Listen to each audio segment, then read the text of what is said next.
Hi, guys, and welcome to the Gin and Tonic Show. I'm your host, Moose, and this is my producer, Nick. Our main discussion is about Islam in the 21st century. However, we will critique other religions and ideologies. We condemn any form of discrimination, violence, misogyny, slavery. We do, however, embrace many perspectives and free speech if it is factual and correct, and not based on any hate. Throughout the show, we will be exploring different religious beliefs, practices, and their impact on society, ranging from politics, interpersonal relationships, and mental health of believers and non believers. We hope to create an open dialogue for those who feel they're not heard, especially those who have doubts and have left their belief systems. If you are interested in exploring the complex topic of religion and wish to be part of an honest and open dialogue, this is the show for you. We also welcome feedback and discussion from our audience and listeners. The Gin and Tonic Show is a free speech platform where you can express your ideas without any fear of violence and repercussions or any consequences.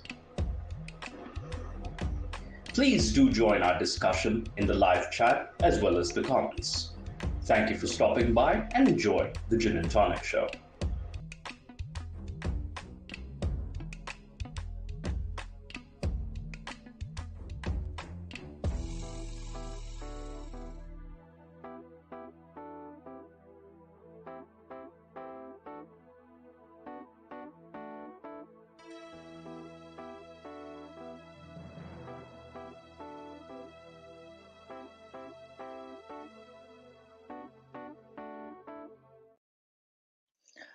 Hello, good evening, everyone. Welcome to the Gin and Tonic Show. I am your host, Moose or Mustafa or the Canadian Moose. You can call me either, one of the three.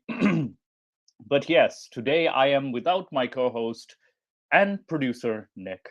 But it's all right. He had a vacation, or I think it had, yes, so he had to do something related to traveling. That is not a vacation, traveling. So he had to travel somewhere. So I shall be alone, but I still got plenty of content in my chats with Nick and so many things to review. So first thing, I'm gonna start with reviewing like some news items. Then there's gonna be some like what do you call it, posts that I'm gonna be reviewing, and then the scripture of the week. So I know it's going to be a standard, relatively chill show. I may talk about my last time I did a presentation on the Haranians and the origins of Ramadan. So I do want to touch on that again. And what do you call it? I could Yeah, so what I'll do is I'll start with the news items. And Ginny, by the way, thank you for showing up. You can join in the link over here if you guys want to join in the discussion because I am a little lonely today. So yes, so now I'm gonna start with some news items from Saudi Arabia, our favorite nation on earth. So let me just show you what is happening in Saudi Arabia. So there are some restrictions on Ramadan with Saudi Arabia. So it says here, according to the Middle East Monitor, Saudi Arabia has imposed restrictions on Ramadan practices and has been limiting loudspeakers and surveilling worshippers. So it announced a new set of rules on and restrictions and wishing like it's also going to have surveillance on worshippers wishing to seclude themselves during the month's last 10 days, limitations on donations, and the banning of filming and broadcasting of prayers within mosques. In a document released by and circulated by Minister of Islamic Affairs Abdul Latif Al Sheikh, the Islamic holy of month is to be regulated by 10 points, which the kingdom must abide by. Now, these are some 10 points that they gave. So it says among these commandments are the imams and muezzins are not absent except for extreme necessity. That the Taraweeh evening prayers are not prolonged. So the Taraweeh prayers are, the long night prayers during the month of Ramadan, and the completion of the tahajjud prayer in the last 10 days of Ramadan before the dawn call to prayer with a sufficient time so as to not be difficult for the worshippers, as well as other basic directives. So I think they're trying to go a little easy, but also like, there is some pushback. They also include those such as not using cameras in mosques to photograph the imam and worshippers during the performance of the prayers, and not transmitting the prayers or broadcasting them in the media of all kinds, as well as obligating the imam's responsibility for authorizing itikaf, so which is the seclusion in mosque for the last 10 days of Ramadan, and knowing their data. The ministry also forbade mosques from collecting financial donations for organizing meals to break the fast for fasting people. Like, every evening there are fast breaking, what do you call it, the iftar dinners, right? Held in mosques. So this is what's what do you call it? So they're not allowed to collect donations, and for such meals prepared and held in designated areas, courtyards, rather than inside the mosque itself. So there has to be a designated area and to be conducted under the responsibility of the imam and muezzin. Other controversial rulings announced by the ministry are the limitation in the amount of volume of the loudspeakers emitting the call to prayer, a continuation of the same decision earlier this year and last year, and the complete ban on their emittance of prayers and recitations, along with the ban on parents bringing religion to the mosque for prayers, which I kind of don't necessarily mind the limitation on the volume, because it does produce a lot of um, what do you call it? Noise pollution. That is, it's very loud. I remember growing up in Pakistan, just waking up at during Fajr time, and you're hearing all these Allah, and it goes on for an entire hour, from I think 2 hours, actually 3 to 5, because every mosque has a different designated time for call of prayer, and they're loud as hell. I thought there were some, what was going on, and it's very loud. So the restrictions have sparked outrage and backlash from many Muslims worldwide, with critics seeing the rules as further attempt by the Saudi government under Crown Prince Mohammed bin Salman to limit the influence of Islam in public life through the use of restrictions long practiced by the likes of Tunisia's former dictator Zina al-Abidine bin Ali and the former Soviet Union. Well, this is interesting how they've compared Mohammed bin Salman to the Soviet Union and the Tunisia's dictator. All of the while, the critics point out that the Saudi government increasingly promotes musical concerts and invites Western artists and raunchy cultural figures in an attempt to appeal to international audiences and open the kingdom's society. The ministry's spokesman, Abdullah Al Anazi, brushed away such concerns in a telephone interview with the channel, Al Saudia, stating that the ministry does not prevent breaking the fast in mosques, but rather organizes it so that there's a responsible person who takes permission from it, and it will have the facilities within the framework of preserving the sanctity and cleanliness of the mosque and not collect donations other than official. Yeah, and keep in mind, it does get dirty. Dinners do get dirty. So I don't necessarily blame the new ruling status. So this is not necessarily a bad ruling, I would say. So I feel like it's a bit helps with organizing things.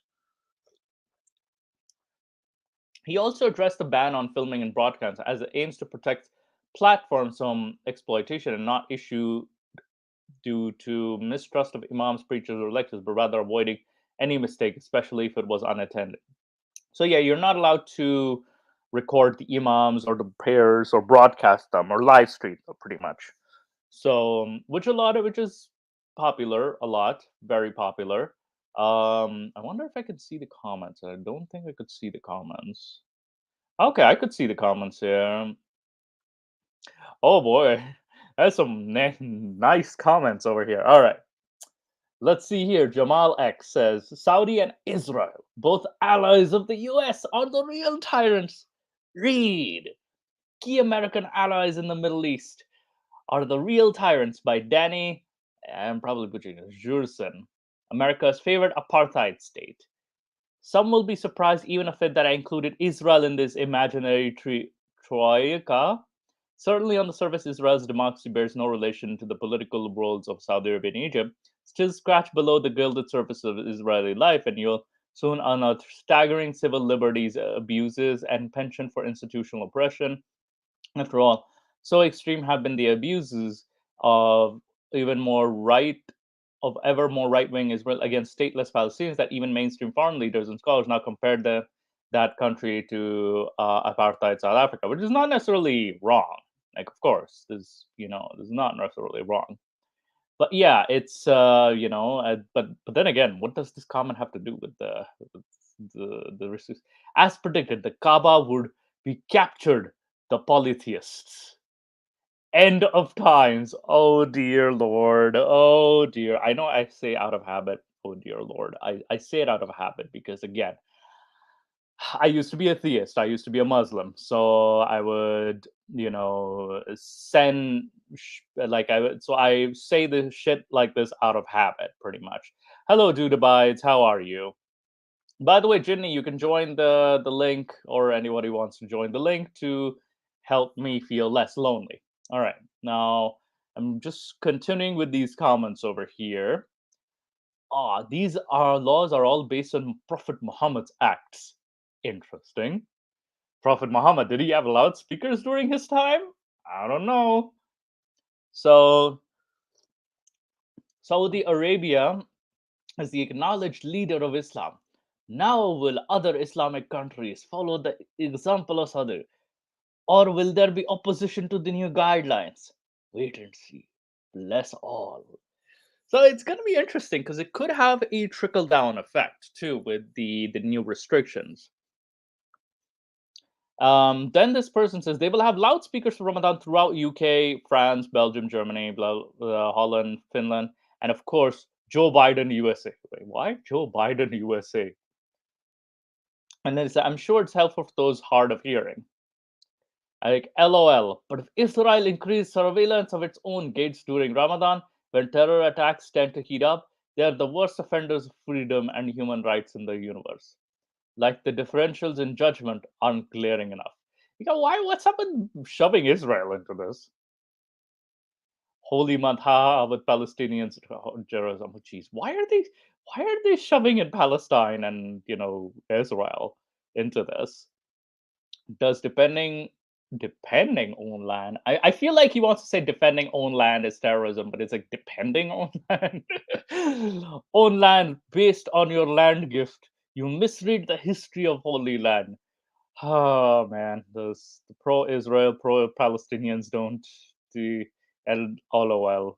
So yeah, this was the news and the sort of crazy comments from what do you call it, this part of the world. But I actually got another article which was based on the same. It was apparently a fact checker from Saudi Arabia, an Indian fact checker based in Saudi Arabia. He says that this person, quote unquote, Hashimi, he's what do you call it? Sami Hashimi, in his latest tweet on Wednesday, claimed that Saudi Prince bin Salman um, has announced new orders to restrict Ramadan, which is contrary to what the Ministry of Affairs on 3rd March. See, the false claim is no loudspeakers, no broadcast prayers, no etikaf without ID, keep prayers short, no collecting donations, no kids in mosque, no iftar inside mosque. So he says the truth is absolutely so the opposite. Blah blah blah. So full regulatory in their work, no absenteeism. So this is for under the Al Umrah calendar, emphasis on raising call for prayer of the Isha on time and Ikama prayers according to the approved period, each prayer. Taking into account Tarawih prayers, completion of the Hajjat prayers in the last 10 days will be enough before Fajr Azan. So it won't be a hardship on worshippers. So yeah, it's necessarily a binding Prophet's going to Dua, Tarawih prayer, limited to Jawame dua and Sahih. Avoid hymns. Yeah, so it says here avoid hymns and intonation. So yeah, there are what do you call it? There are times where mosques, in my experiences, have stretched the prayer when it should be a lot shorter. That is, so I don't necessarily see this as a problem. They control like camera, using them to photograph. So not using them to photograph imam and worshippers. Now will be responsible for. So he also urged worshippers not to. It was it would disturb the worshippers, cause them to lose their reverence. Though to be fair, I find this a bit harsh, but at the same time, yeah, kids do run around and stuff. So, not collecting financial donations for projects to iftar and fast. For fasting people should be places prepared in courtyards. So again, courtyards and mosques. I think we do. And this guy's like exposing Hashimi's lies. Because he claims that Hashimi is part of the Muslim Brotherhood in what do you call it? Hashimi has been running smear campaigns against Saudi Arabia to serve his sinister agenda to tarnish the moderate image of the kingdom and Mohammed bin Salman. Its vision to bring back the moderate Islam that existed before 1979 has caused unrest among the ranks of extremists, and they do their best to discredit his efforts. So there is, what do you call it? Pushback from the extremists as well as yeah, I actually do want to cover this because with Muhammad's time, there was Ramadan, and keep in mind, Ramadan is a pre-Islamic month. That is, it's actually existed long before Islam. So the practices, especially, are nothing new, so to speak. So I did do a presentation on Ramadan itself. So I could actually bring that up now. So let me just see what I have. Where are my posts? Sorry, guys. All right, guys. So I did a post. Let me see if I actually posted it in my. Um, hang on. Someone came inside.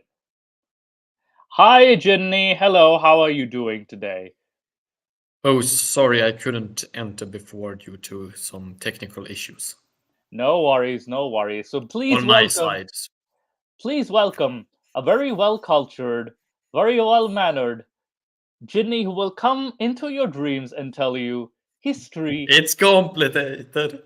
It's and complicated. society. And society is also complicated. Yeah. Society and history is complicated. Yes, society, history, humans are complicated in general. So this will be the one thing that will haunt your dreams, pretty much. So that's the only thing that will haunt your dreams. So he will tell you to avoid black and white thinking. Exactly. So how are you doing, Ginny, today? Uh,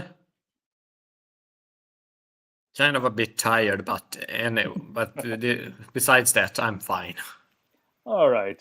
I should you should be fine then. Um I did have something. Sorry, I'm just pulling up because Dude Abides asked the question about the pre-Islamic Ramadan, right? So I'm trying to find the file that I had. Uh Actually, the name of the month Ramadan yes, comes from Ra Mim Dad, and it Ramim says Dad. connected to a it's connected to a root that has to do with heat and you know Yes. being hot. So it is the hottest time of the year, probably when it was invented. And there was also the what do you call it? I think there's also it used to be because it's in the hot months. So let me just share Yes. what I had in my last presentation. I also, 'cause again, um, I did do. I think you were here as well.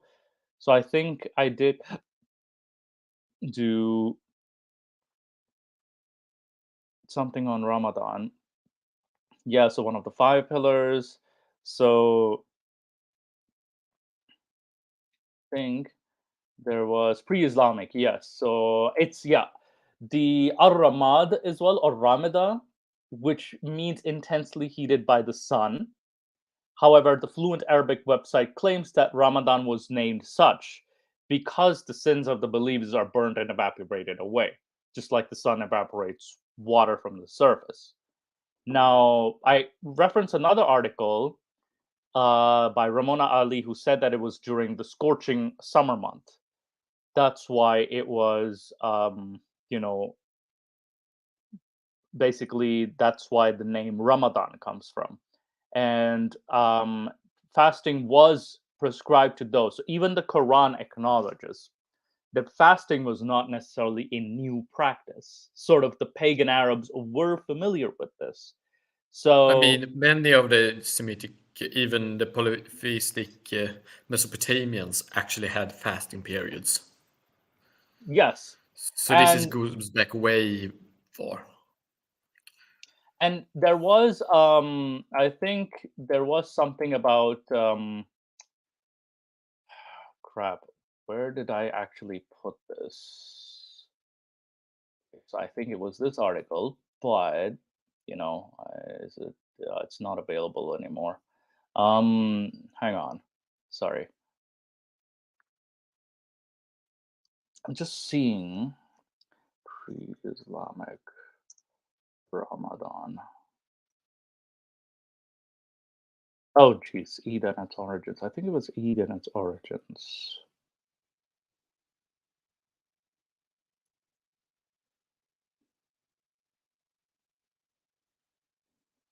Sorry. Okay, so this was in the Eid, basically, because there was, yes, pre-Islamic Ramadan. I did do a pre-Islamic, but it's under the Eid, uh, so I kind of mixed them up. But I should do a post on pre-Islamic Ramadan as well. So yeah, so it was the Sabians who used to practice this ritual before the advent of Islam. So the Sabians, they're mentioned in the Quran and in the early history of the Mandeans, the Haranians. So it was a practice adopted from the Sabians. And they had two groups, the Mandeans and the Haranians. And this is pre-Islamic times. Like these were polytheists. What do you call it? One group was polytheists, Mandeans, and the other group were the moon worshippers, the Haranians. So this was where they were living in Iraq, so to speak. And according to Dr. Bayard Dodge's book, Sabians of Iran explains the mythological origins of Harani and Ramadan. So it says here that the story of the moon's disappearance after it joined with the star cluster, Pleiades to Zodiac, this happened in the third week of March. People prayed to the moon and pleaded for its return to the city of Haran. But the moon refused to return. The city of Haran, it's located between Iraq and Syria. So the moon not returning is believed to be the reason why the Haranians fasted. And the moon eventually promised to return, but not to Haran, but to Deir Qadi, a temple near the gates of Haran.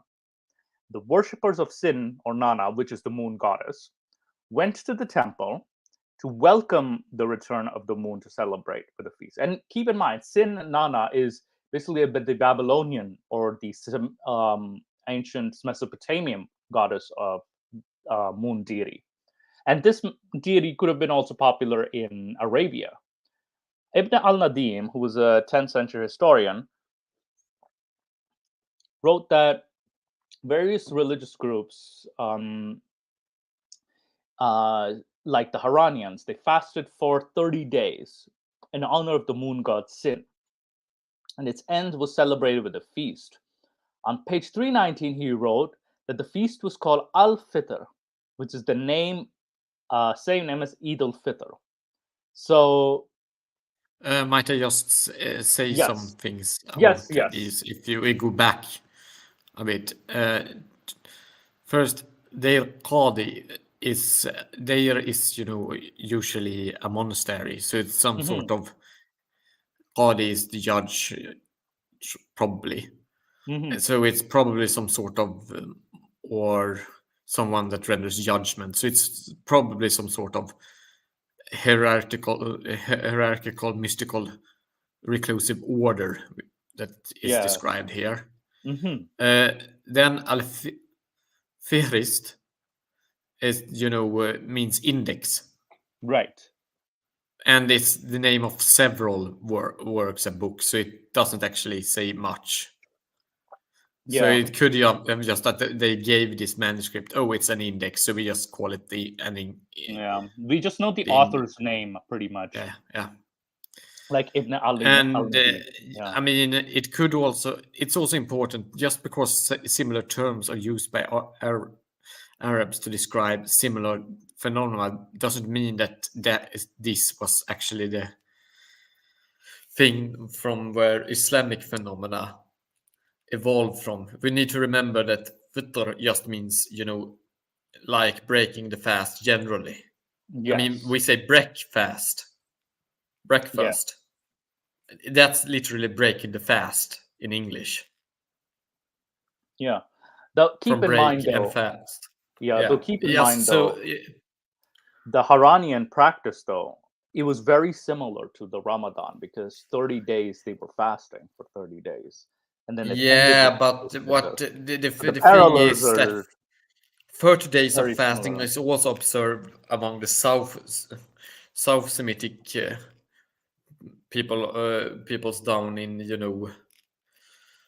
the southern Arabia, in the polytheistic old I Sabbaic scriptures there on these stone tablets. You also have the fact that you have Lent traditions, which sometimes, most of the times, they were 40 days, and some of those are actually very similar to Ramadan in Ramadan. that you Yeah. don't eat anything during the day, but you eat during the night. Which is the Uh, yeah, go ahead. Go ahead. and you also have a shortened Lent period in one of the traditions of the Ethiopic Orthodox Church,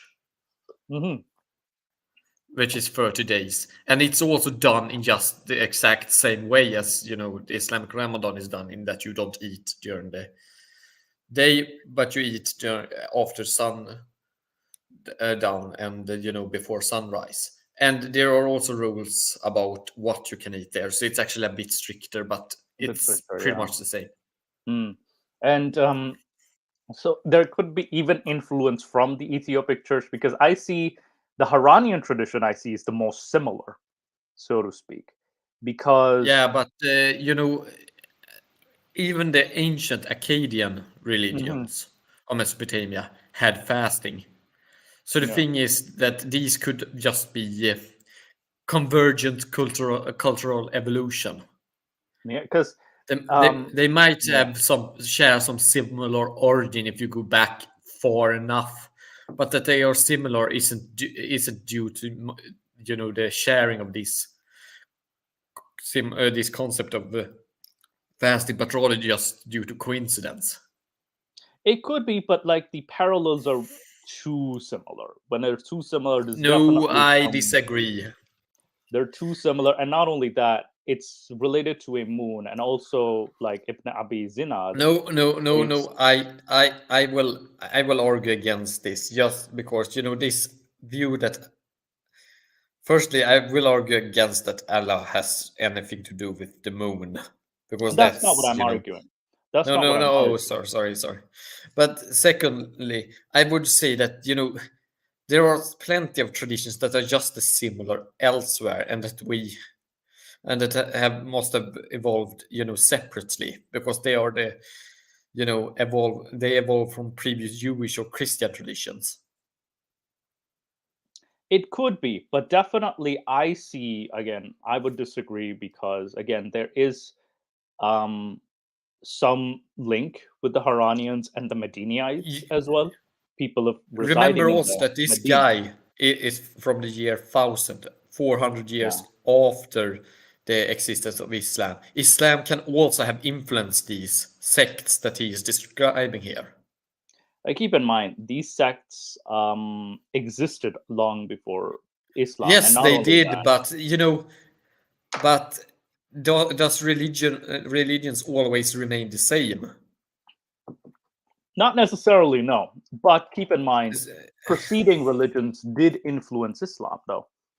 preceding Yes, texts I'm not did denying infer. that, but what I'm saying is that I believe that Ramadan is more probably directly a derivation of, Abrahamic traditions than it is from anything polytheistic. It could be, but though keep in mind they didn't document a lot of things No, no, no. during I'm the not saying first. that it's impossible. I'm just saying that I'm more. Oh, You're more was from into the the 10th century, not the 11th century. Sorry, 900. Then it's like 900s. 300 years Yeah, yeah, rather than 400. Yeah, yeah, sorry. yeah. That's okay. Yeah. So It's a bit hard to see on the screen from where I am. yeah, my apologies. Yeah, my apologies. Because even um, another historian I found, Ibn al-Juzi, he's described the Haranian fasting month. However, their tradition was a little different because they would end their fast by sacrificing animals, which is not in Ramadan at all. So this was how they were different. So they had more animal sacrifice in their fasting months. The Muslims don't. And also, apparently, according to Ibn Abi Zinad, they also prayed 5 times a day. Though um, Maududi, according to Alana Sayyid Abdullah Allah Maududi, in response to 2017, he says that the Sabians were the followers of Prophet John in the Upper Iraq region, and they were worshippers of stars. The followers of the creeds, prophets Shith, Idris, believed the elements governed by the planets, which in turn governed by angels. Their center was in Haran, and then they had branches all over Iraq. These people were known for their knowledge in science and medicine. So I think they're not exactly Abrahamic, but they're. I feel like the Sabians would be a more descriptive of the general term, the Sabians, because they do have a bit of polytheism, but a bit of monotheism, kind of weirdly mixed together. And what I stated that there is a possibility that the pagans of Medina may have been influenced by ancient Haranians and they adopted the practice of Ramadan fasting. Again, they could have adopted similar traditions because the Babylonian king Nabonidus did conquer Yathrib in 552 BCE. So this tradition may have even existed since then. Whoops. And he had a temple dedicated to the moon god Sin rebuilt, and was his mother was the high priestess. So basically, Nabonidus, he started his campaign in 553. He was at war against the Lihanite kingdom in Arabia, or Banu Lihiyan, and who ruled from Yathrib to the parts of the Levant in the north. So, who are also followers of Wad, by the way, the pre-Islamic god. Nabonidus, according to the Babylonian sources, defeated the king of Lihiyan, and he conquered Yathribu, or Yathrib, and he stayed there for another decade. So Nabonidus could have influenced the locality of Medina because he did stay here and he did capture the city. I think his name is pronounced Nebuchadnezzar in No, English, but that's his ancestor. He's the son of uh, Nebuchadnezzar. Nabonidus is the son of the second you're one. right. Yeah, oh, Yeah, sorry. that's okay. That's okay. Because that's why I'm kind of saying that there is a possibility because the Babylonians did extend it till Medina. They were present there. Their influence was pretty strong in the region. So Yeah. there is a strong presence. And keep in mind, according to Oh, this is over 1,000 years before Islam. mhm, there's 1,000 years, yeah. So we can actually find like the very like origins, so to speak. So this is where Muhammad's grandfather, I also found that he used to live in Medina, Abd, Abdul Muttalib. And So yeah, so this is the story of Nabonidus. Fasting was dedicated to like the god Sin. Many hypothesize his mother being a Haranian. He was then forced to return to Babylon with the looming threat of Cyrus. So he actually had to go back to fight Cyrus the Great.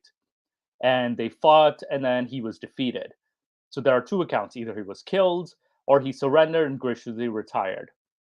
So, or may have lived till the reign of Darius. So he only lived in this area. So this is for 10 years, and then he had to go back to fight Cyrus. Though, yes, this is 1,000 years before Islam, but I feel like this is where it kind of started, because the religions, when they progress, it's not a overnight. It's a very slow process over the centuries. And yeah, so we have Muhammad's grandfather in this situation, Abdul Muttalib, because he was he was the son of the youngest son of Abdul Manaf, Hashim. And when Hashim died, his brother Al Muttalib took over. However, he was unsuccessful until Hashim's son, Abdul Muttalib, had to arrive from Medina. And Abdul Muttalib was residing in Medina during this time, a place he grew up with. And so before he was called by his uncle. So according to Ibn Sa'd and Ibn Hisham, he was the leader of the Quraysh till he died. Now, having grown up in Medina, he would have been very familiar with the Haranian tradition. Again, this is speculative, but he would have been very familiar with the feast of Al-Fitr, and it may have been practiced by the pagan Arabs of Medina. Now, Muhammad revealed the revelation of fasting before the Battle of Badr when in Medina. So his arrival in Medina seems to be also connected with his grandfather. So there's a lot of connecting dots here that we have. So he may have remembered the traditions of the residents of Medina and adapted them to his religion. This is, again, assuming the account of Muhammad. So Muhammad, when arriving to Medina, may have adopted local Medinite tradition into Islam. And, then he got the revelation, and then, it became part of the Islamic tradition. So I feel like it wasn't so much a Meccan tradition, but more so a Medinian tradition in comparison. But yes, Jenny, what do you think? I mean, it's possible, but I Mhm. still think, considering just how much of the Islamic substrate is, taken from various sort of Christian and Jewish traditions, and especially those traditions that were apocryphic. Apocryphal, How yes. apocryphal. Thank you for saying that. No My problem. No tongue problem. gets twisted with these very advanced English words. Yes. And that makes me believe that that is from where it's taken.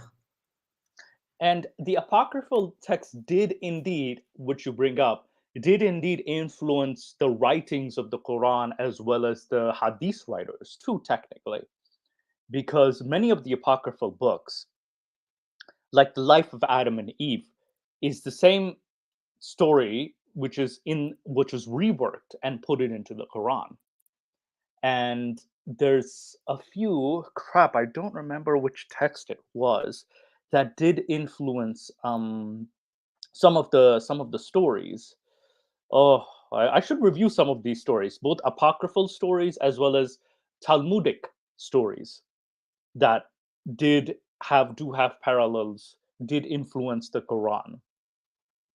Um, so you do have a point that there is possibly also Christian, Judeo-Christian influence, but I also see the Haranian influence as well affecting this. So it could be a mixture of all, but so because keep in mind, Arabia itself was a melting pot of diverse beliefs, many diverging Yeah, and I diverse don't beliefs. deny that. Yeah. So I'm just saying that again, I know just how vast the traditions, you know, how vast the traditions of Judaism and Christianity are. So I'm just saying that this could fit perfectly within those borders. it could, yes, and there may have been also some pagan influences too. Polytheistic or other groups definitely could have influenced the belief systems as well.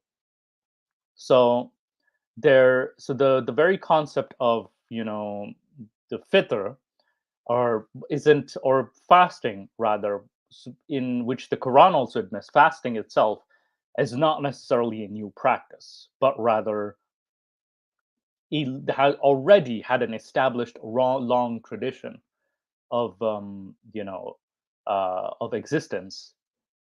Or I feel that Ramadan has the most, again, in my opinion, I find that Ramadan has the most similarities with the Haranian tradition or the Sabian tradition. Um, so, and the month of Ramadan also was part of the pre-Islamic calendar or the lunar calendar, so to speak. So it always did exist. So it wasn't a new idea of the time. So I think that answers the dude abides question. So that's the topic. That's where I think, yeah, this is. I'll cover this more in. Actually, did I miss anything? Did I miss anything? I'm just looking. You know, I've been reading through some translations Hmm. together with some guest texts of old Ethiopic. These are these are within the canons of the church, but off within the smaller and broader Yeah, yeah. canon. So these are texts that are still used, and I actually was reading through Maccabean, the Maccabeans, the three books of those which are The free Maccabees, Old right? Test. Yes, but these are different Hmm. than those that are in used no than the Maccabees that we have in the Roman tradition, because those are actually something else. Yes, yes. These, but they are also. I mean, it's translated Maccabees, but those are the stories of the Maccabees. These are the chronicles. Yeah, they are Right, right. same name, different texts, but also Yeah, not yeah, the yeah. same name in original. Hmm. Because that tradition also exists in the Ethiopic. So just both the stories and the chronicles, if you Yes, were to yes. translate it. And those describes the earliest, times in the Bible. These very mythological things that happened in the Bible. Yes, yes. And one thing I read in the third book was that the reason to why the devil revolts against God is because he was commanded to bow before Adam. Hmm. That is not in the Roman church canon. Interesting. What was his He just reason for rebels rebellion? there. Yeah. He just rebels due to, thinking he's better than God. And In the Maccabean Old Testament tradition, he rebels because God commanded him to bow is before Adam. wasn't this also in the book of Enoch This as well is, too?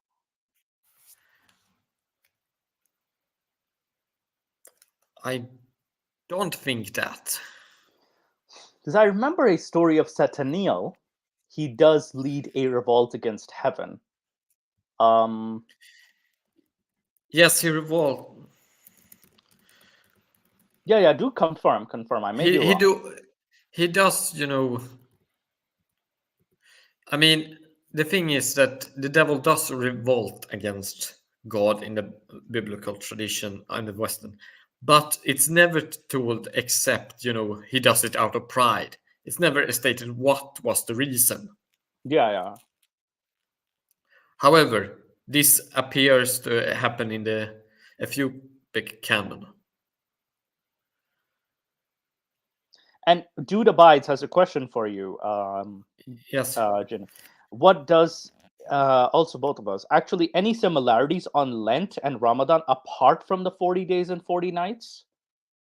Well, you do have traditions where it isn't actually 40, but it goes down to 30 instead. So it actually becomes certain Lent traditions. So you get closer to Ramadan. And you have also the fact that certain traditions of Lent, especially those in the Ethiopic church, is that you don't eat during the day. So you only Mm. eat when the sun is down. With And I some think also, I and think you you said also that. have, Yeah, yeah. Sorry. and you Uh, also have, similar exceptions, such as if you're on a journey or if you're sick. what about the restrictions on the type of food you can eat? Was there like I think I remember you stating that. Yes, for example, in the Ethiopic tradition and also in the Roman Church tradition, but that is the entire day also. But in the what, for example, the restrictions are no red meats, Interesting. so only like fish and poultry, and Oh, yeah. no untreated milk, so no fresh milk, but cheese would be okay, or yogurt. Very interesting. And and no alcohol. Of course. And but that's the same in Islam, since Islam just forbids alcohol generally. Yes. Yes. Uh, yes, and no honey or anything with fine grained grains, which is fine flour as Interesting. well.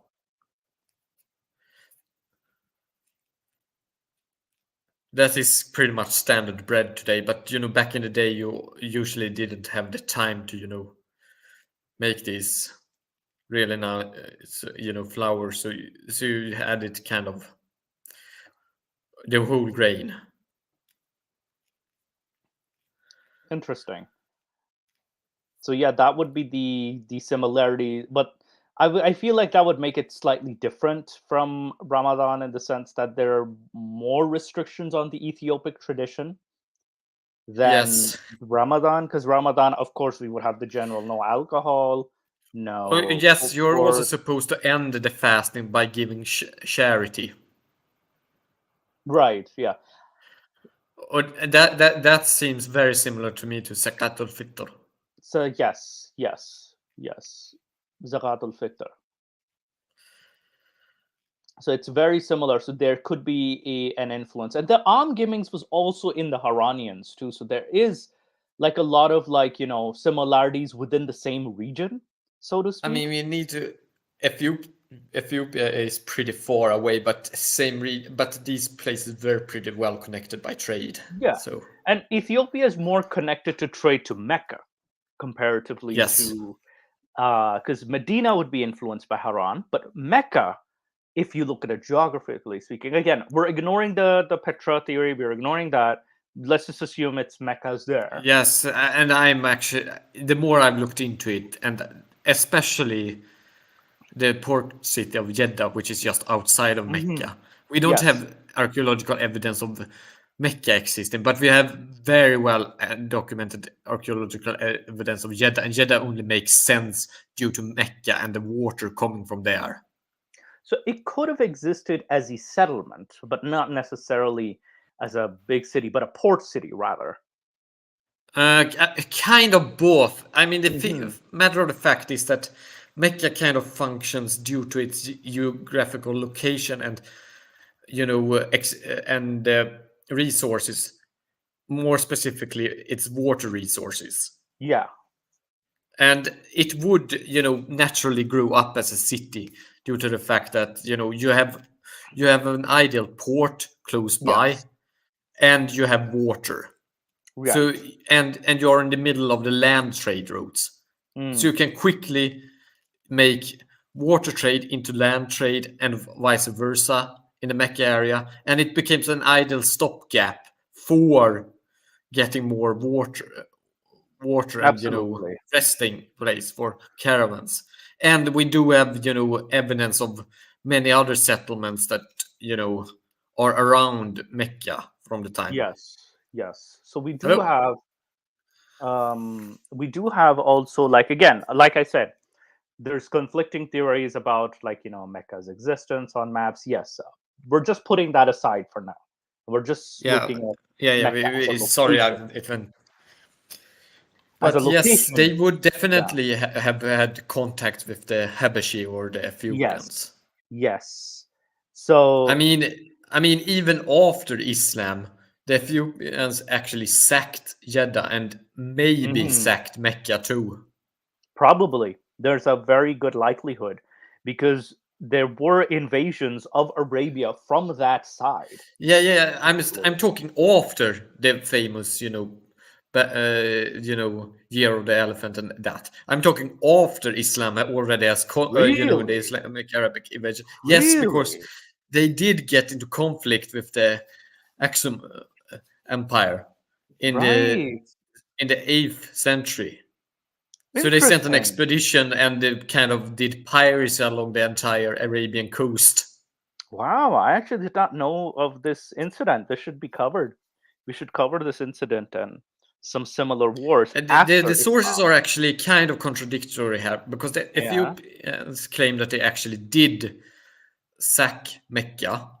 The Arabic historians claim that they did not sack Mecca. They were stopped before outside Mm, of Mecca, but they did sack Jeddah. yes.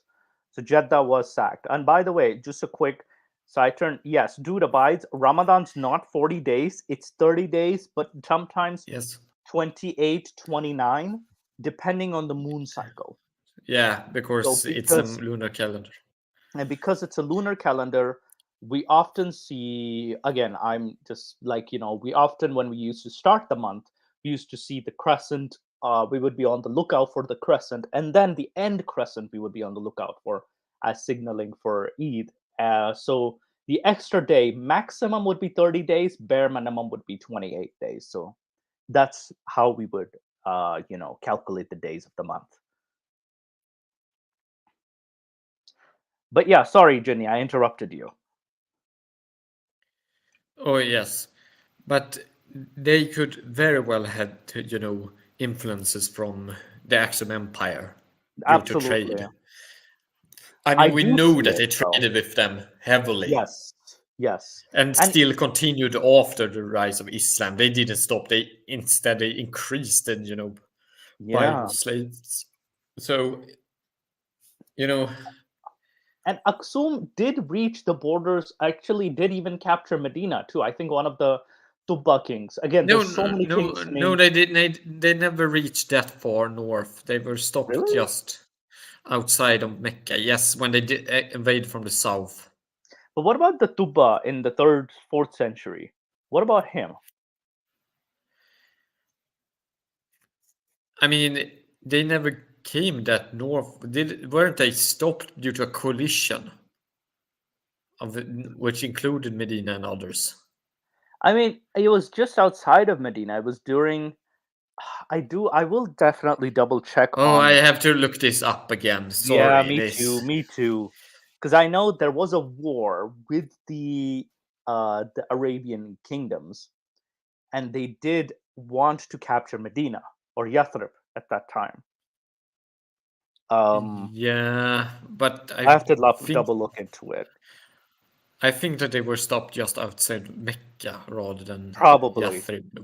or they But might I have. mean, Yeah, the issue I know by with that campaign, with the campaign when they tried to conquer from the south was that they began by conquering one, kingdom down in the south, and then they get enemies around this that attack these new borders. Then they need to expand more to protect them, and then on, and then they get yeah, overextended yeah. That's and also a suffer side from effect.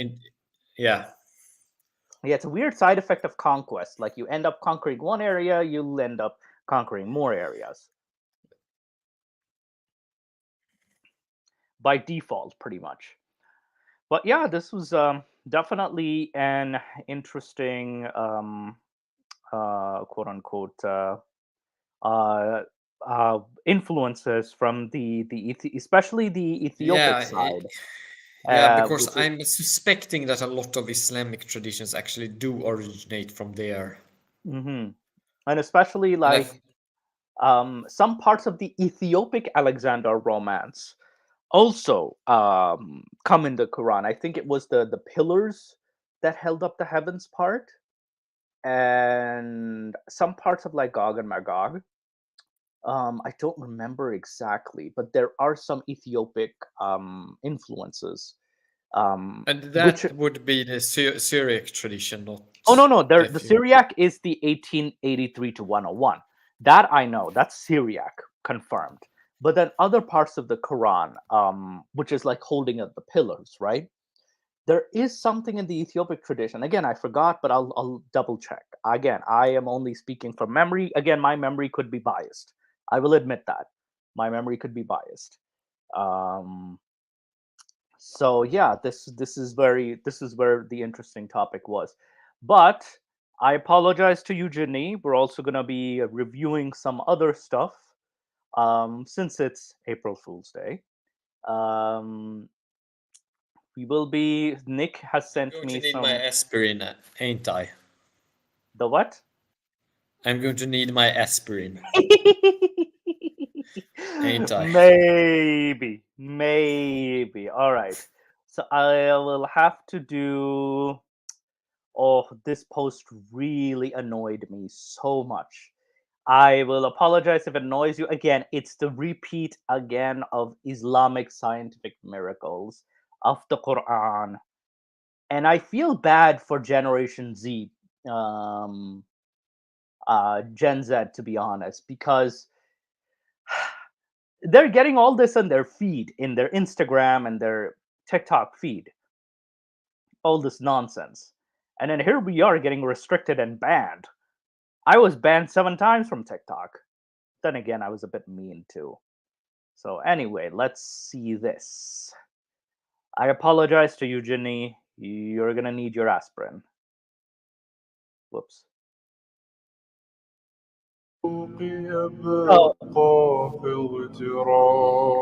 this is where this person is lying down and he's saying Prophet Muhammad sallallahu alaihi wasallam was already 63 years and could no longer pray standing up.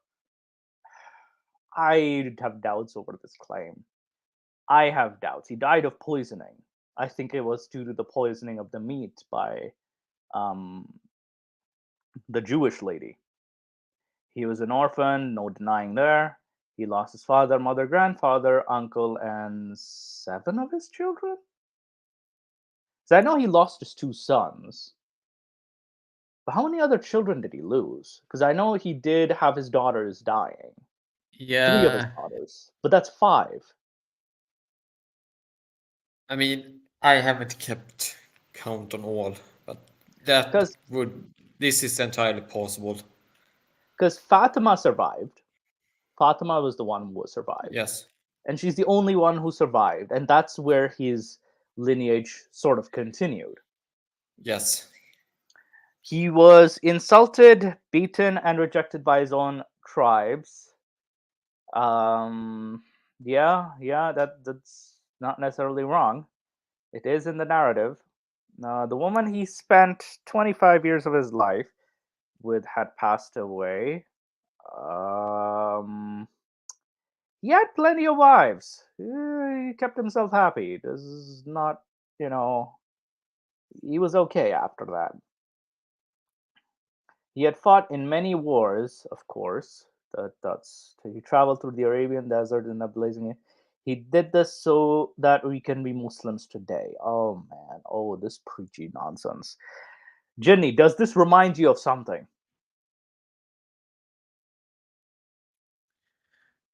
I think I've seen this like 1,000 times before. I've This seen is just a similar regular. Christian posts too, right? I've seen a Christian Yes. post like this. Like Jesus died for our sins. It sounds very similar to that. I mean, it's just, religious propaganda. So, Yeah, and it's just this person lying down and like looking up, and it's just so cringe. I apologize, Ginny. Again, I have to put you through this. Now we're gonna do Sheikh Hassim Al Yaqim from Instagram. Oh, you are going to, not this Sunday, but next Sunday, due to the entire thing with Easter, I'm going to post a video about Christianity. Oh yeah. And due to it being Easter, I thought I will do it in a style that is very reverential and very respecting of Christianity. So it did kind of come off almost like Christian apologetics, or Yeah, a yeah, true yeah, yeah. believer pouring out his heart for the religion. But sometimes you have to. Sometimes it is okay. I never say that you must believe in it. I'm just speaking about what I The fact. think is one of the or rather what I interpret to be a core idea or thematism of Christianity, and I speak highly of it. Yeah, yeah, yeah, yeah. Now I'm gonna talk about a very this may be uncomfortable, but I will. What do you call it? I apologize to you, Ginny, and I apologize to any viewers who are, because this will be warning again, content warning, marital rape. This is what it's gonna be, and I will be mostly speaking. You don't have to speak to it about it, but this is it's with Islamic rulings, and it's about Islamic rulings. So this is what I even received to review. So do bear with me. All right, let's begin. As a wife who feels uncomfortable during intimacy always and informs her husband about how she feels, and he just apologizes, and it's the same way always, and she doesn't want to offer herself sometimes because she doesn't get excited about it, is she sinful if she says no? Now, if we were to answer this question, most likely the feminists would draw their guns I love how he immediately starts off with like targeting the feminists and wage war. And if we don't answer this question, we would be accountable at the sight of Allah Azza wa Jal for concealing knowledge. So this answer is according to Islamic rulings. I love how he's saying it's according to Islamic rulings, just saying that, hey, it's not me, it's the Islamic rulings. Don't shoot the messenger. I think he's just giving the don't shoot the messenger. Yes. According to the Quran and to the Sunnah, whether people like it or not. This is not my job to make them like it. My job is to clarify the rulings to the Muslims who ask about it. What is the ruling? Number one, if there is harm physically on the woman, she is permitted to refrain and not offer herself and not permit him to harm her. This is her God-given right. Number two, if she is only not feeling excited and she's not enjoying it, but it's not harming her, and there is no hardship on her or physical harm on her, it is prohibited for her to prevent herself from offering herself to him, because marriage is based on such intimacy.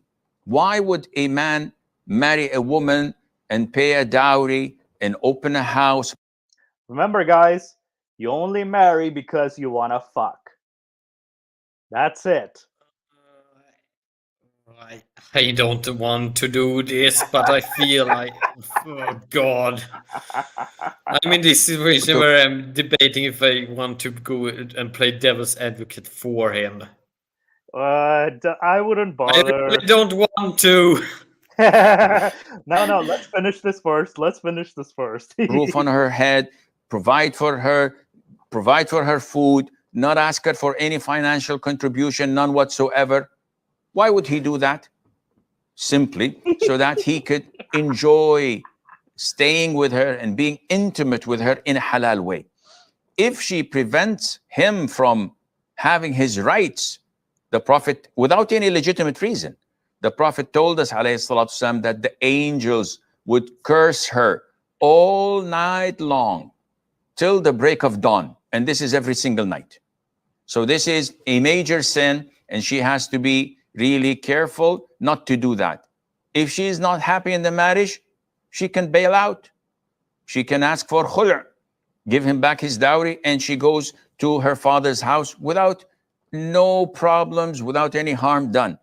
But to stay in the marriage and for him to provide for her and to live with her without having his rights, this is unfair and illogical. Unfair and illogical. Oh boy, this is gonna become. This is pretty much justifying marital rape. I'm not saying this. This fucker is saying it, and yes, in a time that was the agreement in marriage, intimacy was the agreement. However, it's like the topic is basically if the wife is not feeling it or not comfortable, why force it, you know? So it's like if both partners are not feeling it, only one or maybe not neither will enjoy it too. Again, I'm speaking from a sexual point of view because, you know, you do want to sexual intimacy should be fun for both parties. So this is where it's like now you're just turning it into marital rape at this point. And you know, it is an uncomfortable. Yes, I know, Jenny. Don't I completely understand if you wish to refrain and not play devil's advocate.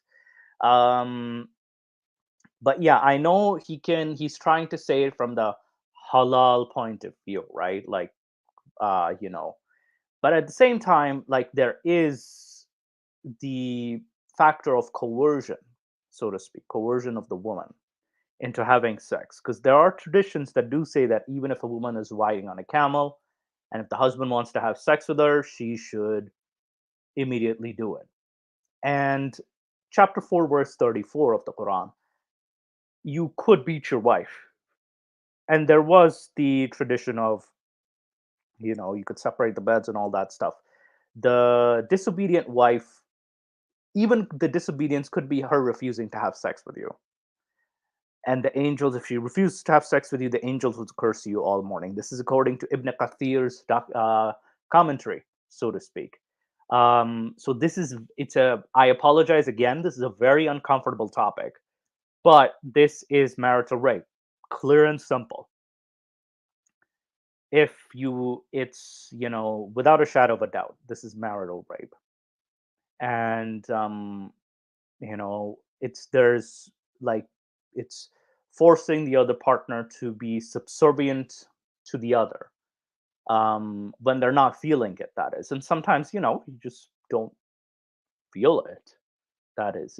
There's nothing wrong with it. And you could, in sex, you can refuse.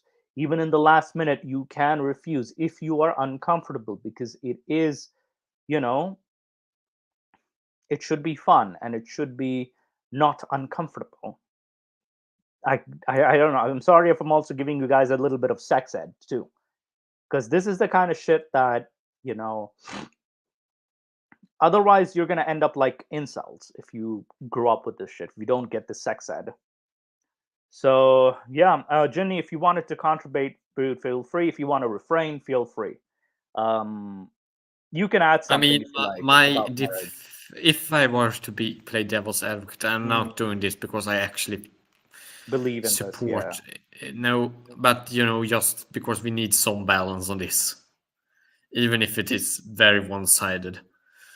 I would actually argue that the entire idea behind a marriage contract is that you actually get contracted, like, you know, you get the sex in exchange for providing financial stability. That is the entire idea about marriage.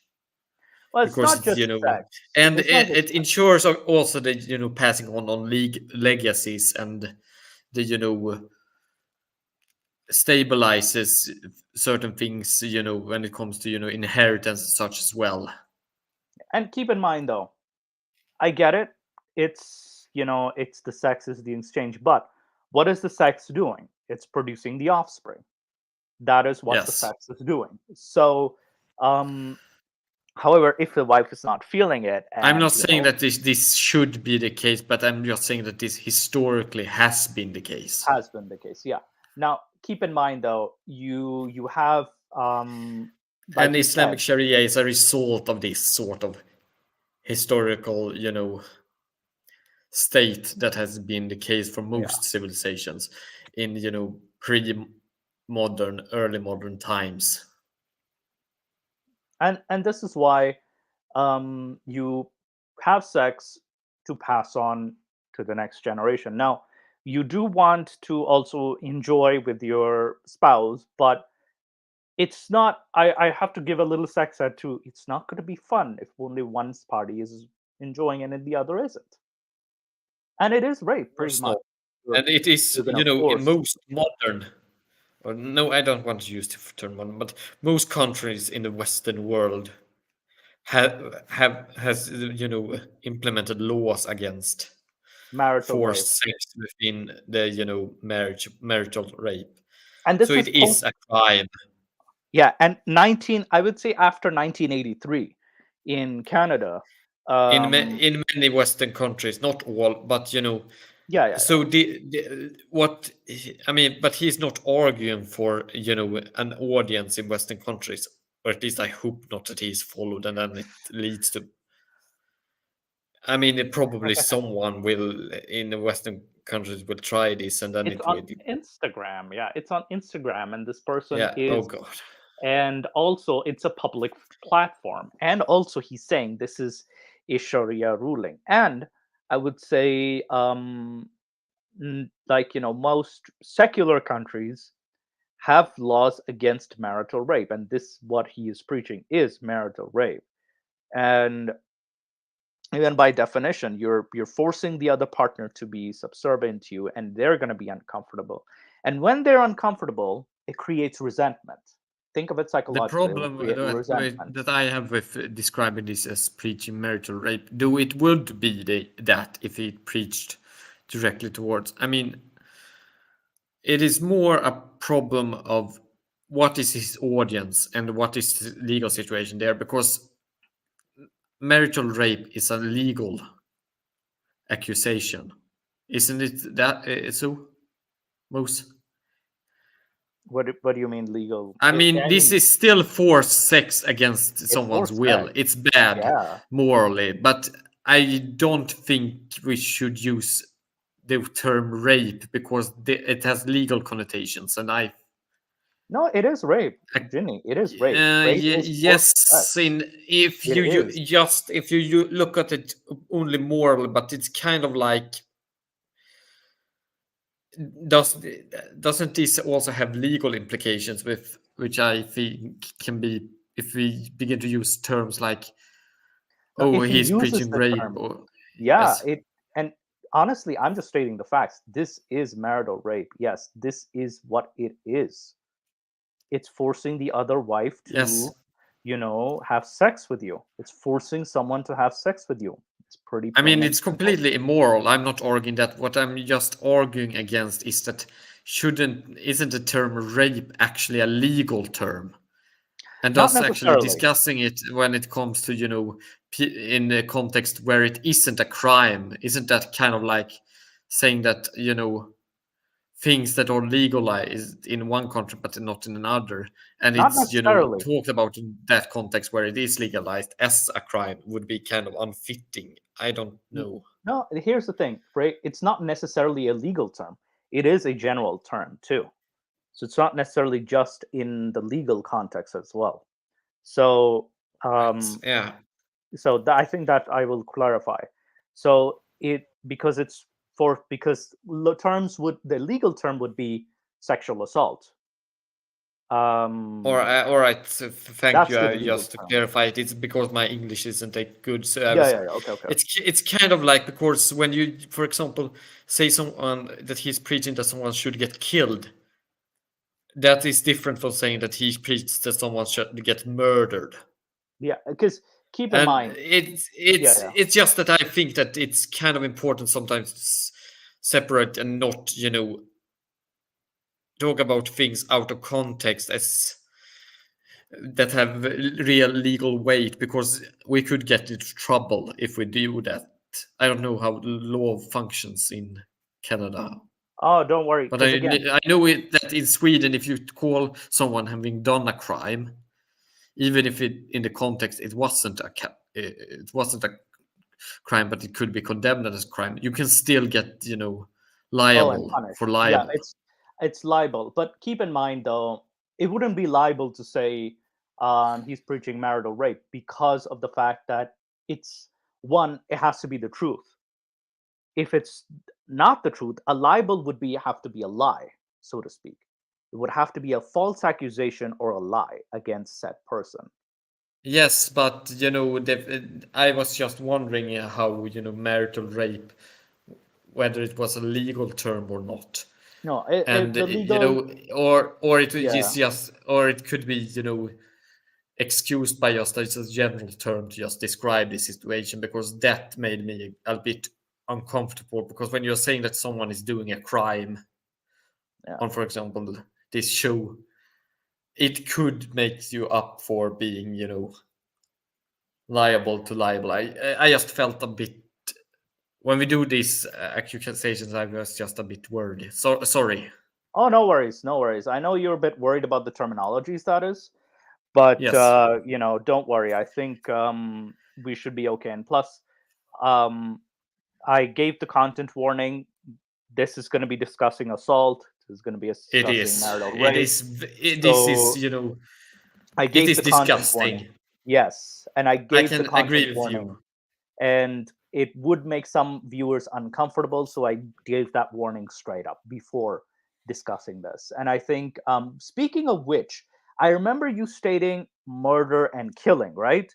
There's a video I actually, just in chance, was going to review by I think it was PragerU and Jordan Peterson about the kill and murder. So Nick sent me this as well. This is again, I think he's been far deep into the internet rabbit hole of the Abrahamic faiths. But yeah, I know this is not Islamic per se, but it is Christianity, and there's a lot of overlap. There's plenty of overlap between Islam and Christianity, as well as Judaism. So this is something also very important to discuss. So this is from Jordan Peterson's channel, and I think Jinni would find this interesting. All right, let's say. About thou shalt not kill. It'll be brief. It's an incorrect translation, but I don't blame the King James people. I do blame any modern translator who translates it as "do not kill."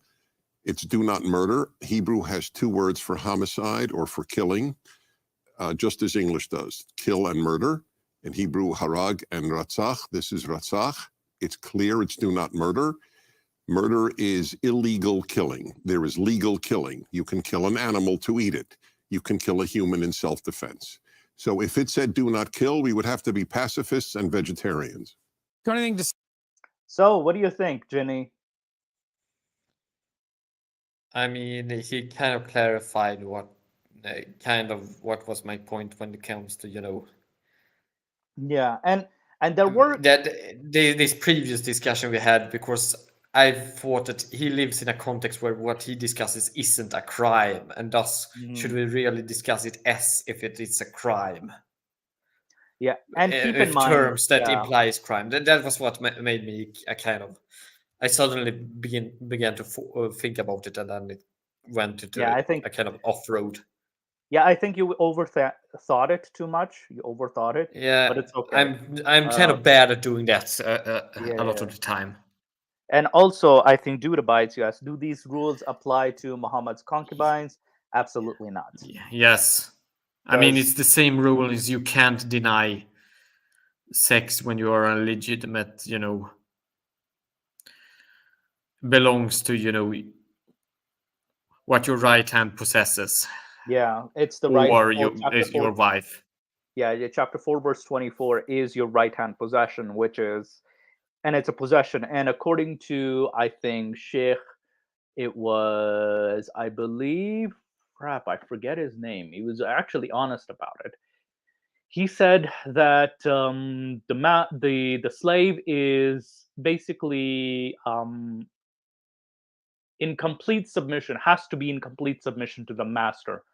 No exceptions whatsoever. It's at the mercy of the master, so to speak. So these rules don't necessarily apply to concubines, because concubines have a different status.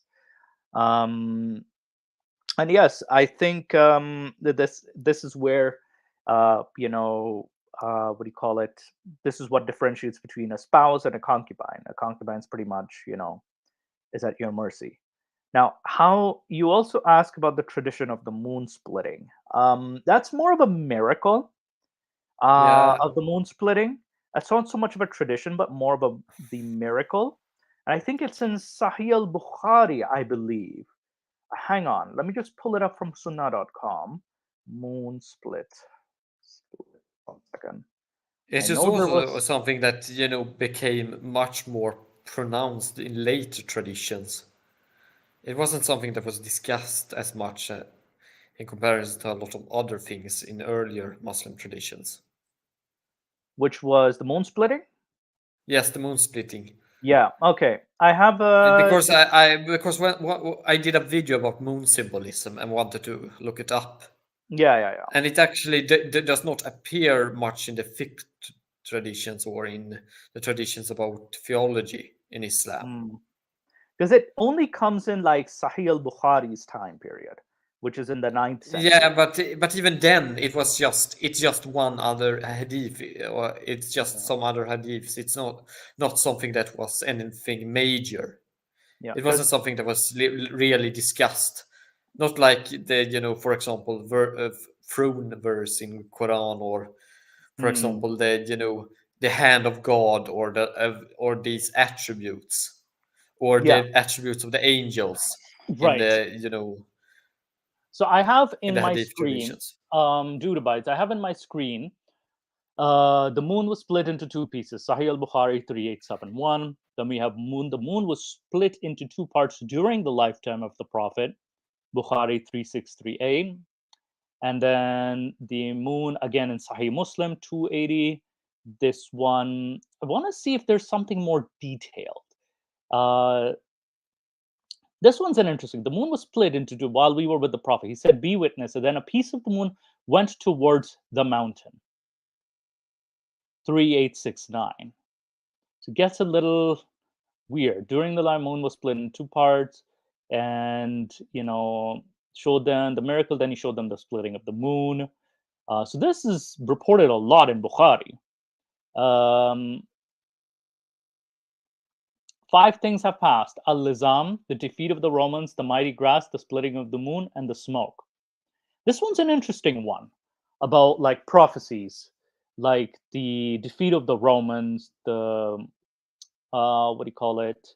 I'm guessing this was during the war with the Persians, I believe, during the Sassanid wars against Heraclius. So I would not necessarily be surprised, because there's a Quranic verse about the Romans being defeated too, but then they will gain victory in chapter Yeah. 30.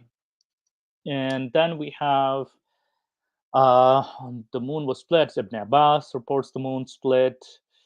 Moon split. I want to see if there's something detailed. Yeah, victory of Rome, punishment. Okay, enveloping by the smoke, inevitable punishment by to the Meccans and Badr. Victory of Rome, violent seizing of Meccans at Badr, and then splitting up the moon. And then there's another one where people of Mecca asked the prophets to show them a miracle, so he showed them the moon split in two halves, which they saw at the Hira mountain. And then there's another one of which it kind of conflicts, because again it's talking about the moon splitting, and then Badr has passed away, but then the Meccans, like they didn't, they saw the miracle, but then there's no clear there's no clear details. There's not a lot of details. It's just, I feel like this is an added miracle, so to speak, in Sahih Muslim, Sahih Bukhari. Because like this is the only reported miracle I've seen in Bukhari. But I know there was the miracle of the Again, tree. as I said before, this wasn't anything major until later Mm, in this. yeah, Sure, the tradition comes with the with the hadiths, with the traditional hadiths, but it wasn't something that was seen as a major part of Islam until later. yeah, and it's because again, how many hadiths? There's not a lot of hadiths, like very obscure forms of hadiths, if you think about it. Should we take the next question by the dude by this? Have you ever Yes. heard exclusive from apologists? Right hand is nothing to do with slaves, concubines. Oh, for sure. I've heard this. I've heard the Shia tradition as well too. Like the right hand is actually the mutta, so to speak, which is the mutta marriage, and the mutta is a contract or temporary marriage, so to speak. Again, this is from the Shia point of view. Um, the I've also heard excuses, right hand, because it's not saying there's also the obviously it's not saying slaves.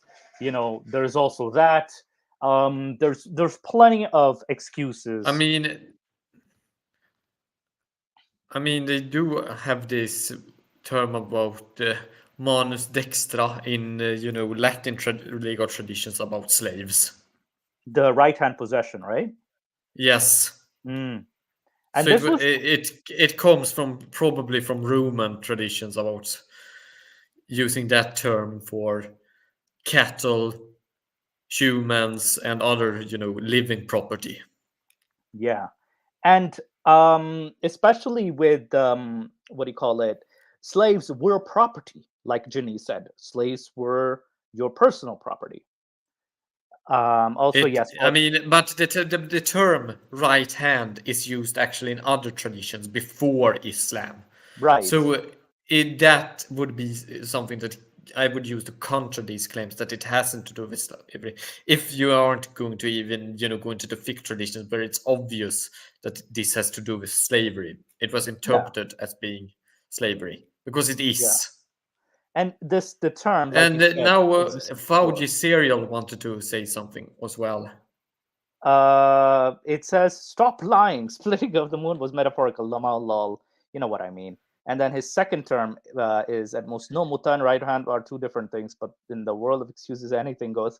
Yeah, because keep in mind, Yeah, I in agree. the Shia But I mean, tradition, I'm for a talking lot about of the Shia Muslims, interpretations. yeah, I'm yes, I'm yeah, talking about the specifically Shia, not Sunni Islam. Shia Islam, how it sees it, as a mutta, so to speak.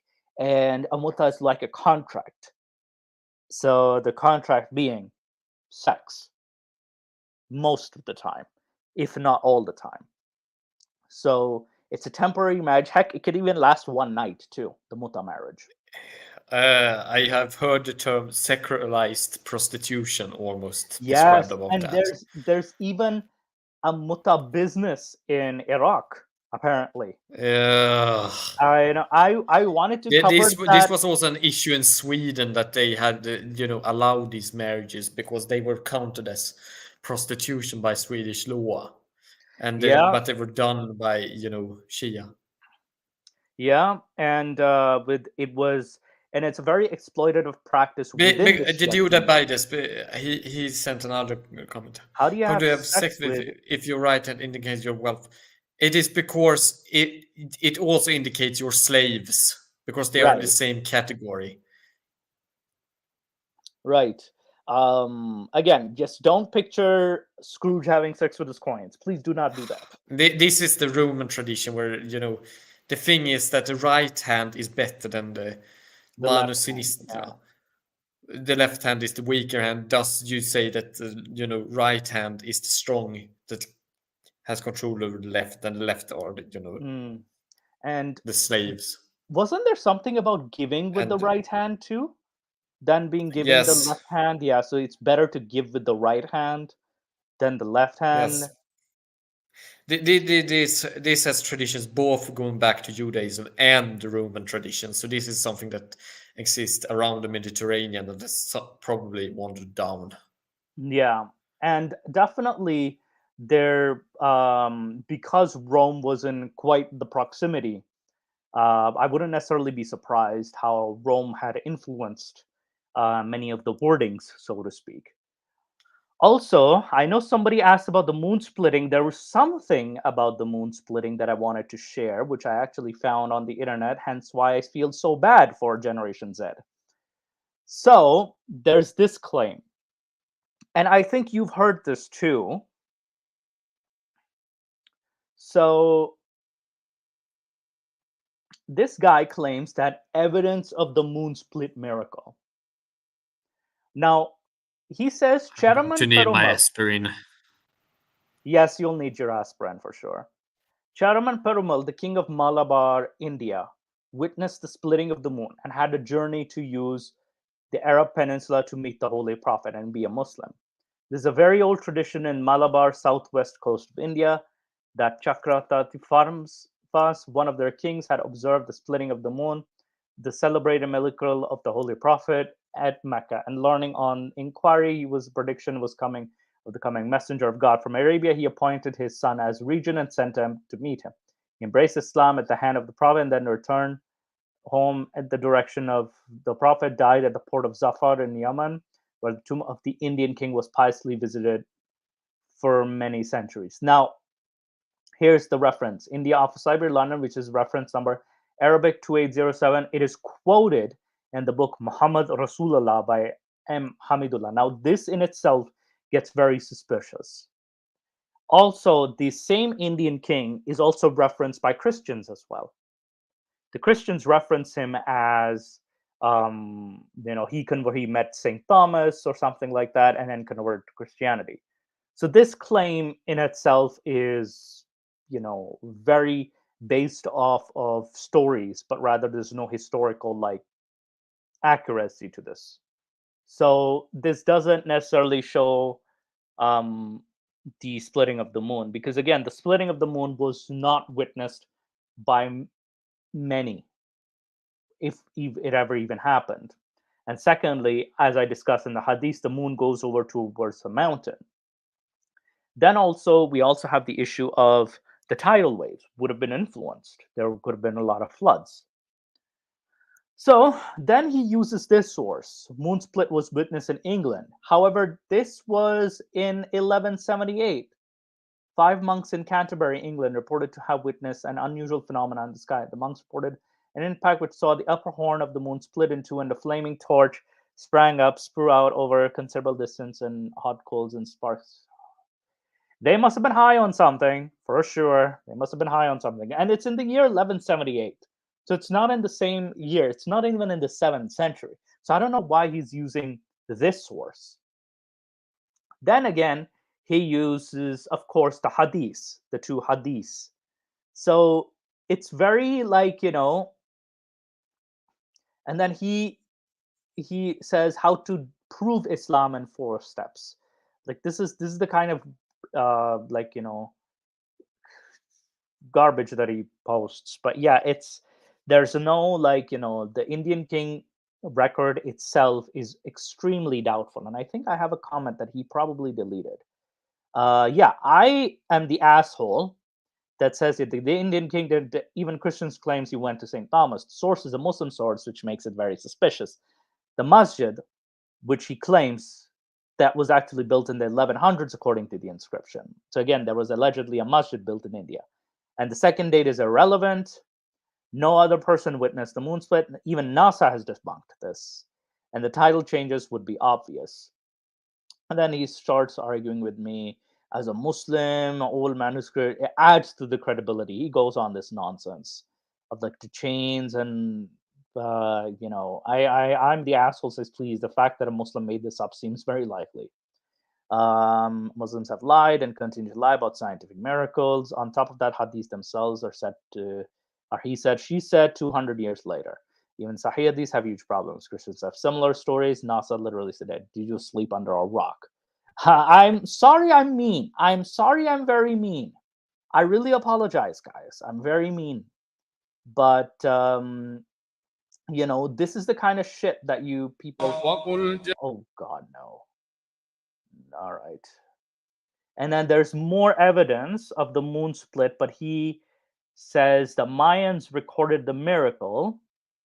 All right.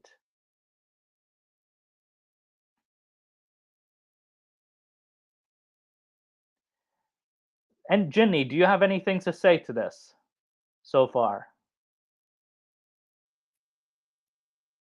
Not more than that this moon split thing, since, as I said before, I looked into it due to, wanting to look into research before I made a video I have already uploaded about moon symbolism.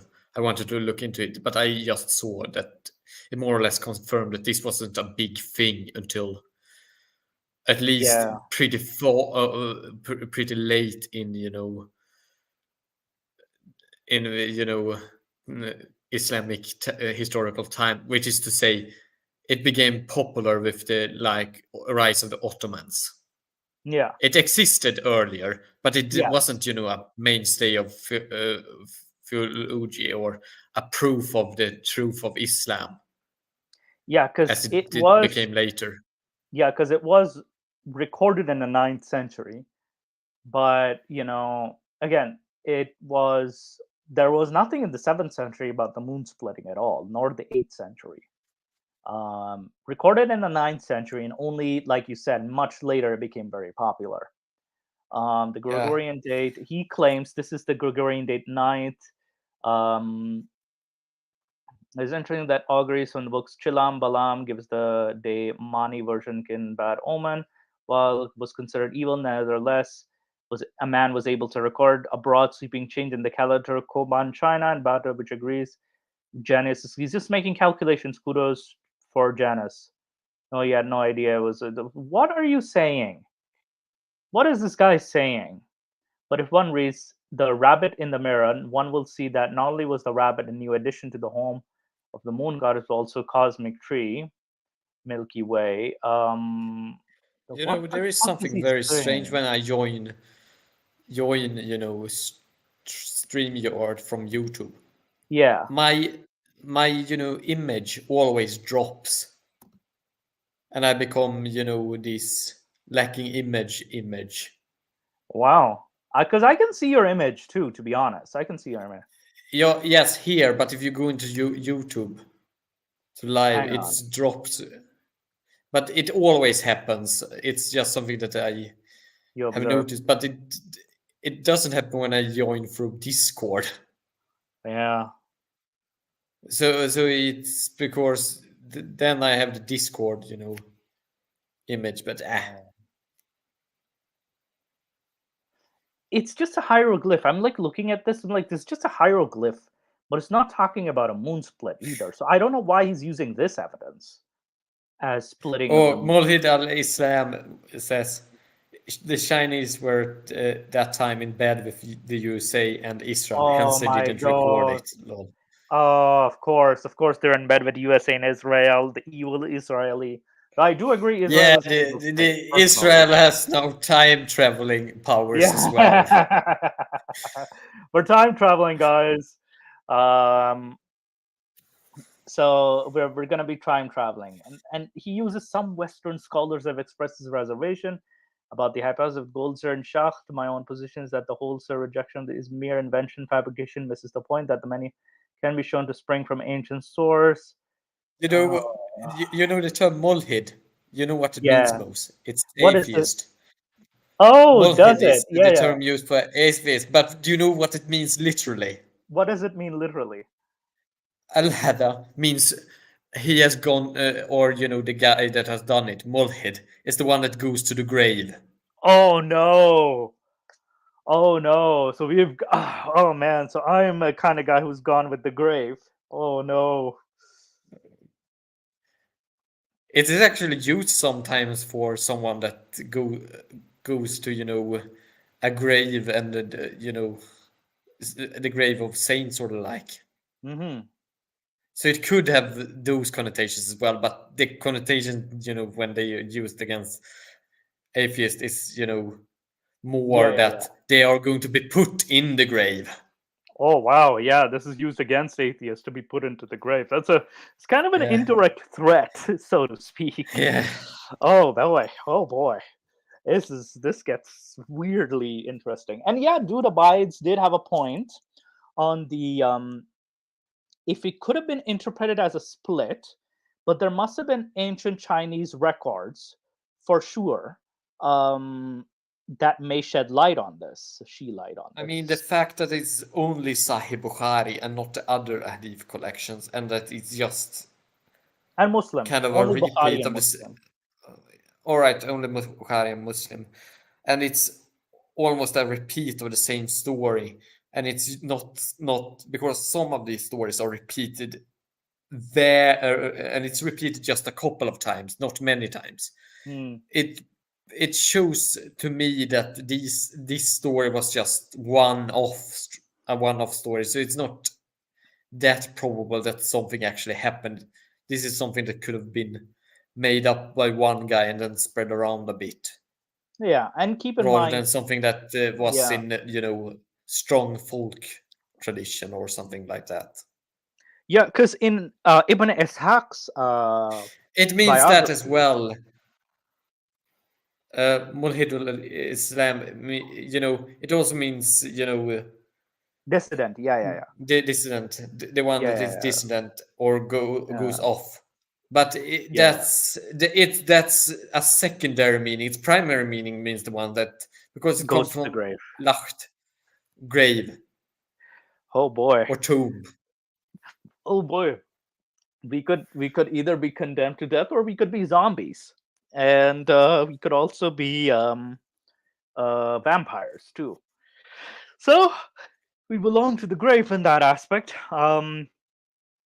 Yeah, and I think I was saying in Ibn Ishaq, there was the miracle of the tree coming out of the ground, but not the moon, surprisingly.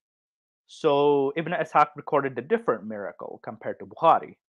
So I'm very surprised that the tree coming out is not as paid attention to as much, because it is stated as a miracle after Muhammad. I mean, doesn't it also appear in a lot of in other hadiths, or is it also one of those just one-offs?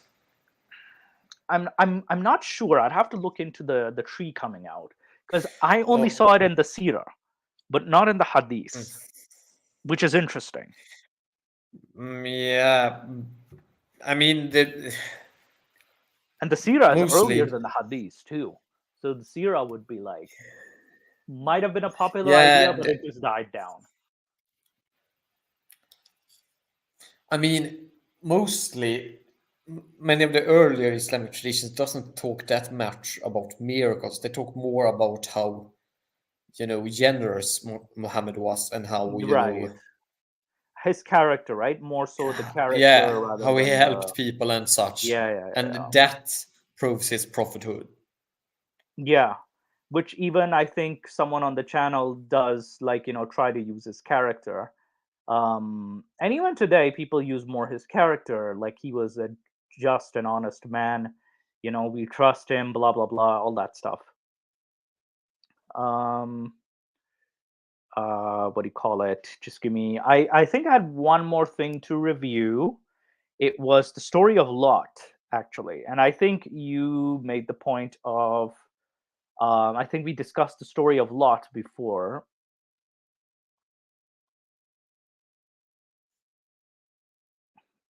Yeah, hang on. Do the buys. I remember from the previous session where I wasn't present, and you mentioned me and how I would defend Lot's behavior. Yeah. Hang on. Duda Byte says clarify I responded to it there, but since it was just a short bit of that video that was uploaded the first time, and then it got deleted, and you replaced it with the proper upload. Yeah. Can I clarify a point? Yeah. Is Bukhari the only hadith? No. Bukhari is not the only hadith source. We have Sahih Muslim, we have Sunnah Abu Dawood, we have Tirmidhi, and what do you call it? What I quoted, Ibn Ishaq is a Sirah. Ibn Ishaq and Ibn Hisham and Ibn You forget Malik's Mutawatta, and then you forgot Mutawatta al Malik, yes. And there is also a lot of minor hadith collections. Yes. we just mentioned the major ones because there are like 20 to 30 minor ones as well. Yeah, and there's a lot of them. We're just mentioning the major ones that are quoted the most and are the most popular of the hadith, or considered sahih, so to speak. Again, quote unquote sahih in quotes. Al-Kutub Sittatu, yeah. Yeah, so that's why The I'm the six books. yeah, Bukhari, Muslim, Tirmidhi, Sunnah Abu Dawood. Which one was the other two? Crap. Shit. Man, I have such a bad memory. Ibn Majah. Ibn Majah, Sunnah Ibn Majah. That's 5. And Mutawatta is considered one of the 6 and replaces one of those but only in the Maliki school. Okay, Mutawatta. Nasai, yes. Sunnah Nasai, yeah. Nasai, yes. 6. But if you want, say, depending, like you said, Maliki school would replace Nasai and replace it with Muwatta of Malik and Bananas. And then there's minor books, like Jani said. So these minor books themselves also do contain some Sahih hadiths. They do contain some Maudu hadiths. They do contain some Hasan hadiths, Hasan Sahih. So there's a bit of a category each of these books have. I think have actually felt that not only are the universities here in Sweden actually pretty bad at getting many of the Islamic theological literature. I mean, talking about the libraries and the organic collections. Yeah. But the issue is that many of these minor ones you can't get them via the libraries. So you have to buy them yourself, and many of these books are extremely costly to buy. Oh yes, I can imagine. I also have been trying to get Tabari's history, like the entire collection, but oh boy, it is difficult to find the entire collection in libraries. And even the books that too. Unfortunately, is at present in the library. Tabari's history in the Swedish library. Yes. In the Arabic. Yeah, okay. Yeah, it's present in the Arabic. In Arabic, yeah. in the university Arabic. But there are a lot of Yes, I live in Sweden. Yes, Christy, he lives in Sweden. Yeah, so it is. I'm just saying that some of these minor hadith collections can actually get pretty hard to get a hand on because they aren't present online, and they aren't usually present in the libraries, despite the fact that they should be at least present in one of the major university libraries that you can. I've argued for the university library to actually get these books because when they aren't present even in the borrowing system, because you can mail order books from other libraries in Sweden to send them to the university libraries, all the libraries that are connected to this system. Yeah. And good thing so is just it's good enough if one has it, because then at least everyone can borrow it from in all of these. Yeah. But when no one has it, no one can. So these are things that they could have solved easily, but they haven't. Yeah. Also, good thing about sunnah.com is that we have, it also mentions the minor hadiths. We do have at least most of the collection in English and Arabic. Sunan ibn Majah, they have Muwatta, Musnad Ahmad, Sunan ad-Darimi, collections of 40, An-Nawami is 40, Riyad al-Salihin, Mishkat al-Masbi, Al-Adab al-Mufrad, Al-Shami al-Muhammadiyah, Bulugh al-Maram, and Hasn al-Muslim. Again, these are mostly these are Sunni collections. There's also the Shia collections are a little more difficult. Especially you have they are also one of those things that you need that are hard to get. Exactly, because there's Kitab al-Qafi as well as Bihar al-Anwar are there is also one site with the Ismaili hadiths, but that site is only in Arabic with only in Yeah. So it definitely is. Yeah, it's basically, yeah. So a definition of hadith is A quoting hadith Muhammad. is something said, a saying, Yes, or it's a saying. a story. And sometimes it's stating history, sometimes it's stating a ruling, a religious ruling, or sometimes it's even something super random, so random that you're like, what? How does this benefit me? And there are hadiths about like how to wipe your butt, literally. So There are also hadiths where Muhammad beats up a man because another man decided to kick a kitten. yeah, there's hadiths like that too. And there is a hadith. It was a strange hadith I think I covered where a man kissed Muhammad shirtless. It's like, why? Why would you do that? And it was so strange, so strange. I kid you not. But yeah, it's not it's a direct quote, but it's quoted from generations. It's quoted by someone else who heard Muhammad. So by legal definition, again, I'm only applying legal definition. It would be considered hearsay by legal definition because the person who made the statement is not present to testify that they made the statement. So, legally speaking, hadith would be considered hearsay evidence. Um, and yes, Kitab al Kafi is, yes, Usul al Kafi, Furul al Kafi, Rodat al Kafi. Yes, there's divisions of that, the Kitab too. And then Sheikh Tusi. Yeah, there's so many of these books that I'm trying to get my hands on these damn books, and it's so hard to get my hands on this. And then there's Nick who keeps sending me like stuff from Muhammad Hijab. I'm like, no, stop making me angry. I mean, I agree with you with the difficulty in actually obtaining these things. mm, As I I said, even the university libraries don't have these books. yeah, and even Which they should. You can actually buy right, many of them, yeah, and they haven't but even gotten them. because we already have books like Nahjul Balagha, like okay, I have that can be accessed, but like there's books like Kitab al Kafi and even the hadith by Sulaim and Qais. It's so hard to access all these books, and I was only able to find like the book of the Karbala incident, which was by that historian. Crap, the event of Taf. That is the one who wrote the event of Taf. um, Abu Mikhnaf, and I was able to obtain it from a Shia mosque only. But they're just not available in the library, so you would have to go looking for these books specifically. You have to go hunting.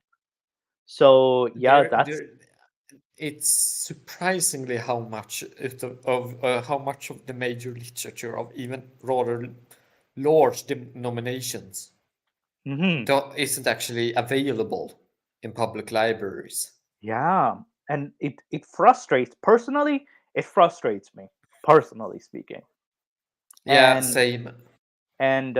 especially in the Western libraries too, because you should have translations of these things, and even in the Arabic, it's also difficult to find. Yeah, And that was also what I mean. Many of mm, those, they don't even exist in their Arabic the versions in Arabic the versions, libraries yes, either. yeah. So these books are very difficult to find. So They aren't actually that difficult to find if you want to buy them, but they're difficult to, right, get hands on for free. right, yeah. Because I know the masked Arab, he uses a lot of Arabic sources, and he translates them in his English channel as well too. Like he literally translates them because he's an Arabic speaker, and Yeah, he has some many obscure sources that I didn't even know of. That like Radat al Muhtar, for example, and Fath al Bari, or Fath al Bukhari, that is, which was the explanation for Bukhari. Um, yeah, there's apparently an exegesis on Bukhari itself too. So it gets layers and layers. It gets weird with the layer of books. But anyway, we're closing on the 2 hour mark, not 2 minute, 2 hour mark. But yeah, I think we should close it down here. I know it was a very casual show. We were all over the place. There wasn't a specific topic, but we discussed a range of topics because we always have something to review, even if there's no topic of the day. There's always something ridiculous. That I apologize to Ginny. He has to take his aspirin. And Ginny, please, you can give your closing statement, but you may not or may not use your aspirin. Yes, we have now gone through marriage in Islam and how it relates to the woman's free choice when it comes to sexuality. We have come to the conclusion that they do what would in the Western world and with Western legislation be considered marital. They propose. Yes, It would be I'm considered not going to use assault. that term. Yeah, rape, yes, Sexual in assault, definition. yes. Yeah, sexual assault is the legal term. But right? yes, but since I don't know how the legal standing is, I will not use that term. We have discussed that. We have discussed miracles, everything Yes. from the splitting of the moon, the three miracles, and how they are placed both historically and in the Hadith collections. And then also we have discussed how modern Muslims are discussing these things.